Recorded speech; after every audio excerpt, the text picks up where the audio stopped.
ದಿನಾಂಕ 6 ಏಪ್ರಿಲ್ರಂದು ಶ್ರೀಮತಿ ಕಮಲ್ ಅಶೋಕ್ ಸುಪ್ಪಣ್ಣ ಅವರು ಇವರು ಒಂದು ಪೊಲೀಸ್ ದೂರು ನೀಡಿದರು.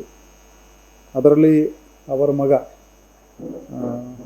ಈ ಪ್ರಕರಣದಲ್ಲಿ ವಿಕ್ಟಿಮ್ ಅವಿನಾಶ್ ಅಶೋಕ್ ಸುಪ್ಪಣ್ಣ ಅವರು ಇವರು 5ನೇ ಏಪ್ರಿಲ್ ರಂದು ಒಂದು ಅಂಕುಶ್ ಆಯುರ್ವೇದಿಕ್ ಕೇರ್ ಕ್ಲಿನಿಕ್ ಅನ್ಗೋಡ್ನಲ್ಲಿ ಒಂದು ಇದೆ, ಅಲ್ಲಿ ಸಂಜೆ ಟೈಮ್ನಲ್ಲಿ ಅವರ ತಲೆಗೆ ಪೇಟಾಗಿ ಅವರು ತೀರು ಹೋಗಿದ್ದಾರೆ ಅಂತ ಅವರು ದೂರು ನೀಡಿದರು.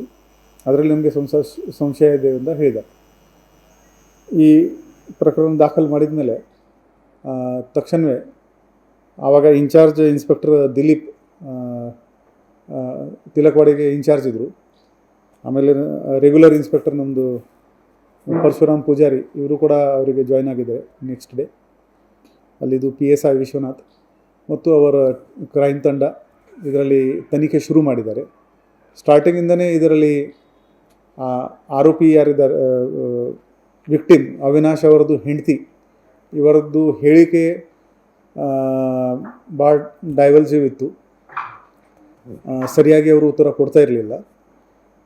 ಮತ್ತು ವಿಕ್ಟಿಮ್ದು ತಲೆಗೆ ಒಂದು ಆಕ್ಸಿಡೆಂಟಲ್ ಫಾಲ್ ಇದ್ದರೆ ಬರೀ ಒಂದು ಪೇಟ್ ಆಗ್ಬೋದು, ಅಲ್ಲಿ 4 ಇಂಜುರಿದು ಮಾರ್ಕ್ಸ್ ಇತ್ತು.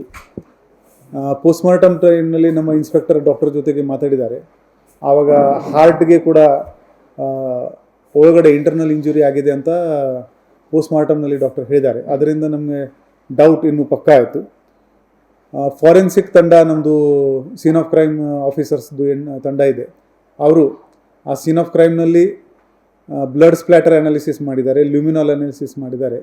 ಅದರಿಂದ ಆ ಹೆಂಡತಿ ಏನು ಸ್ಟೋರಿ ಹೇಳ್ತಾಯಿದ್ರು ಇಲ್ಲಿದ್ದರು ಅದು ಮ್ಯಾಚ್ ಆಗ್ತಾ ಇರಲಿಲ್ಲ. ಸೊ ಈ ಸೈಂಟಿಫಿಕ್ ಎವಿಡೆನ್ಸ್ ಆಧಾರದ ಮೇಲೆ ನಮ್ಮದು ಡೌಟ್ ಪಕ್ಕಾ ಆಯಿತು. ಮತ್ತು ಟೆಕ್ನಿಕಲ್ ಇಂಟೆಲಿಜೆನ್ಸಿಂದ ಕೂಡ ಸಾಕಷ್ಟು ಕ್ಲೂ ನಮಗೆ ಸಿಕ್ಕಿದೆ. ಅದರ ಆಧಾರದ ಮೇಲೆ ಈ ಕೈಲಾಶ್ ಬಾಲಕೃಷ್ಣ ಅಂತ ಅಲ್ಲಿ ಒಂದು ಮೊಬೈಲ್ ಅಂಗಡಿ ನಡೆಸ್ತಾನೆ, ಅವನಿಗೆ ಮತ್ತು ಈ ವಿಕ್ಟಿಮ್ದು ಮಿಸ್ಸೆಸ್ ಲಕ್ಷ್ಮೀ ಅವಿನಾಶ್ ಸುಪ್ಪಣ್ಣ ಅವರು ಈ ಇಬ್ಬರು ಈ ಆರೋಪವನ್ನು ಕನ್ಫೆಸ್ ಮಾಡಿದ್ದಾರೆ. ಇವರು ಪ್ಲ್ಯಾನ್ ಮಾಡಿಕೊಂಡು ಅವ್ರದ್ದು ಕೊಲೆ ಮಾಡಿದ್ದಾರೆ. ಮಾಡುವಾಗ ಇವನು ಕೈಲಾಶ್ ಆ ಕ್ಲಿನಿಕ್ಗೆ ಹೋಗಿ ಒಂದು ಗ್ಯಾಸ್ ಸಿಲಿಂಡರ್ ತೊಗೊಂಡು ಅವ್ರ ಮೇಲೆ ಅಸಾಲ್ಟ್ ಮಾಡಿದ್ದಾನೆ. ಮತ್ತು ಇದು ಇಬ್ಬರು ಸೇರಿ ಈ ಪ್ಲ್ಯಾನ್ ಮಾಡಿದರು. ಈ ಇಬ್ಬರಿಗೆ ದಸ್ತಗಿರಿ ಮಾಡಲಾಗಿದೆ. ಈಗ ಮುಂದಿನ ತನಿಖೆ ನಡ್ತಾ ಇದೆ. ತಲೆಗೆ 4 ಪೇಟಿತ್ತು ಮತ್ತು ಎದೆ ಮೇಲೆ ಅವನು ಸಿಲಿಂಡರಿಂದ ಅಸಾಲ್ಟ್ ಮಾಡಿದ್ದಾನೆ. ಬಹುಶಃ ಇದು ಅನೈತಿಕ ಸಂಬಂಧ ಇರ್ಬೋದು, ಮೇಲ್ನೋಟಕ್ಕೆ ಏನು ಕಾಣ್ತಾ ಇದೆ ಅದರಲ್ಲಿ. ಅದರಿಂದ ಇವರು ಪ್ಲ್ಯಾನ್ ಮಾಡಿದ್ದಾರೆ. ಅವರು ಹೇಳ್ತಾ ಇದ್ರು ಇದು ಅವರಿಗೆ ಲೋ ಬ್ಲಡ್ ಶುಗರ್ ಇದೆ, ಹೈ ಬ್ಲಡ್ ಪ್ರೆಷರ್ ಇದೆ, ಅದರಿಂದ ಬಿದ್ದು ಹೋಗಿರ್ಬೋದು, ಈ ಟೇಬಲ್ಗೆ ಪೇಟಾಗೋಗ್ಬೋದು ಅಂತ. ಬಟ್ ಆವಾಗಲಿಂದಲೇ ಸ್ಟಾರ್ಟಿಂಗಿಂದ ಸ್ವಲ್ಪ ಅವ್ರ ಹೇಳಿಕೆ ಆಗಲಿ ಅದರ ಮೇಲೆ ಡೌಟ್ ಇತ್ತು.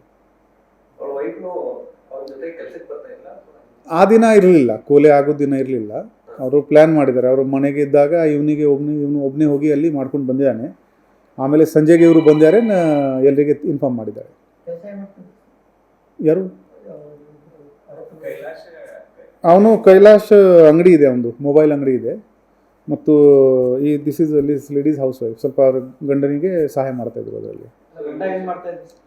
ಈ ಅವಿನಾಶ್ ಅಂಕುಶ್ ಆಯುರ್ವೇದಿಕ್ ಕೇರ್ಸ್ ಕ್ಲಿನಿಕ್ ಏನಿದೆ ಅದು ಥೆರಪಿದು ಮಾಡ್ತಾಯಿದ್ರು ಅವರು. ಪಕ್ಕದಲ್ಲಿ ಇದೆ.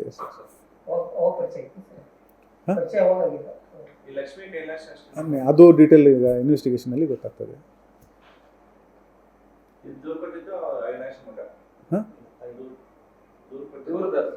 ದೂರದಾರ ತಾಯಿ, ಮೃತರದ ತಾಯಿ ಅವರು ದೂರು ಕೊಟ್ಟಿದ್ದಾರೆ. ಫಸ್ಟ್ ಅದು ಅನ್ಯಾಚುರಲ್ ಡೆತ್ ಅಂತ ತೊಗೊಂಡಿದ್ವಿ ನಾವು, ನ್ಯಾಚುರಲ್ ಫಾಲ್ ಇರ್ಬೋದು ಅಂತ. ಬಟ್ ಅದು ನೋಡಿದ ಮೇಲೆ ಸ್ವಲ್ಪ ಡೌಟ್ ಬಂತು. PM ರಿಪೋರ್ಟ್ ಆಯಿತು, ಅಲ್ಲಿ ಬ್ಲಡ್ ಸ್ಟೇನ್ ಅನಾಲಿಸಿಸ್ ವಗೇರ. ಸೊ ಫಾರೆನ್ಸಿಕ್ ಟೀಮ್ ತುಂಬ ಒಳ್ಳೆ ಕೆಲಸ ಮಾಡಿದ್ದಾರೆ ಇದರಲ್ಲಿ. ನಮ್ಮ ಡೌಟ್ ಕನ್ಫರ್ಮ್ ಮಾಡೋದು ಕೆಲಸ ಫಾರೆನ್ಸಿಕ್ಕಿಂದ ಆಗಿದೆ. ಅವರು ಹೇಳಿದ ರೂಮ್ ಬೇರೆ ಇತ್ತು, ಬ್ಲಡ್ ನಮಗೆ ಸಿಕ್ಕಿತ್ತು ಬೇರೆ ರೂಮ್ನಲ್ಲಿ. ಅದರಿಂದ ನಮಗೆ ಡೌಟ್ ಪಕ್ಕ ಆಯಿತು.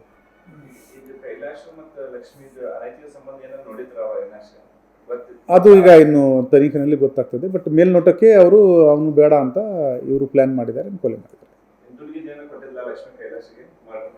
ಇದೆ ಫೈನಾನ್ಷಿಯಲ್ ಡೀಲಿಂಗ್ ಇನ್ನೂ ಎಸ್ಟಾಬ್ಲಿಷ್ ಆಗಿಲ್ಲ. ಹೌದು, ಇಬ್ಬರು ಮಕ್ಕಳು ಇದ್ದಾರೆ. ಹೌದು, ಅವರು ಇವನು ಅಬ್ಜೆಕ್ಷನ್ ಮಾಡ್ತಾ ಇದ್ದಾನೆ ಅಂತ. ಸೊ ಇದು ಮೇಲ್ನೋಟಕ್ಕೆ ಬಂದಿದೆ. ಈಗ ಕನ್ಫರ್ಮ್ ನಾವು ಈ ತನಿಖೆಯಲ್ಲಿ ಗೊತ್ತಾಗ್ತದೆ. ಇಲ್ಲ, ಅವರು ಕೋಆಪರೇಟ್ ಮಾಡಿರಲಿಲ್ಲ. ಅವರು ಅದೇ ನಮಗೆ ಮಿಸ್ಗೈಡ್ ಮಾಡೋಕ್ಕೆ ಪ್ರಯತ್ನ ಮಾಡಿದ್ದಾರೆ.